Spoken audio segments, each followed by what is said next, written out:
Dave Marsh, iGolf TV, back once again with Pro Series tip number 10. Now I'm going to talk to you about how you position your golf ball around the golf course. One of the most impressive rounds that I've seen this year was Gregory Havery's final round in the US Open. What Gregory was able to do that day was play the correct club to the correct part of the fairway. Then he set about hitting his approach shot to the correct part of the green. If he missed the green, he never short-sided himself. If he laid up to a calculated yardage.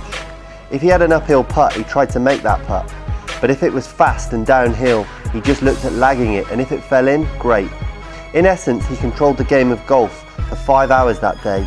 Yes, he was balancing on a US Open knife edge, but because he was able to control himself, he controlled golf, which resulted in an almost fairy tale ending.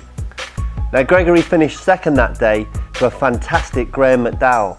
But what I want you to really appreciate with what I'm trying to tell you here is the way he was able to manage his golf game. And that's what I want you to think about next time you go out to play. It's so important that you start positioning the ball in the right way. Golf is easy if you get it to the right position.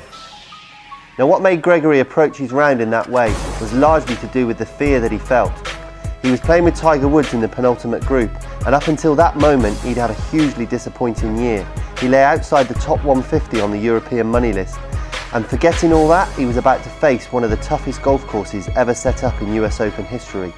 Remember, Dustin Johnson, who was leading that day, shot 82. Now, whether or not Gregory would admit it, when he set out on that last day, all he was trying to do was not beat himself.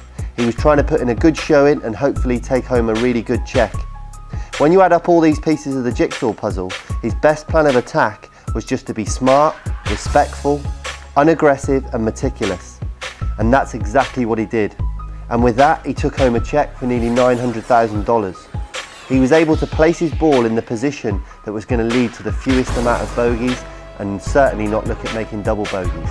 And what he was able to do was build his confidence and his momentum. There's an interesting psychology to the way that Greg played on that final day. Because he didn't actually set his expectations too high, he was able to keep control of his emotions. He didn't go for too many shots. More so, he was conservative. And it's quite interesting to think about golf like that. There's always a time to go for it, but there's certainly a time to be conservative and just hit it to the safe part of the golf course. Hitting it to safe areas really stops you getting too high on adrenaline, or doesn't really cause you too much of an emotional up and down. And that's what I want you to really think about. What you can learn from Greg's round is that he went out there with a conservative strategy, yet he played aggressive to his targets, and that's an interesting point. So think about this think about when you go out to play, how you want to control your golf ball. Do you know what? If you keep hitting it to the smart parts of the course, golf's going to feel pretty easy. So I want you to think about your game a bit like a chess player. Move it from area to area, from position to position. And if you can do this, I'm sure that you're going to be able to go out there and make some checks yourself. So that's the message I want to leave you with today. Think about how you position your golf ball.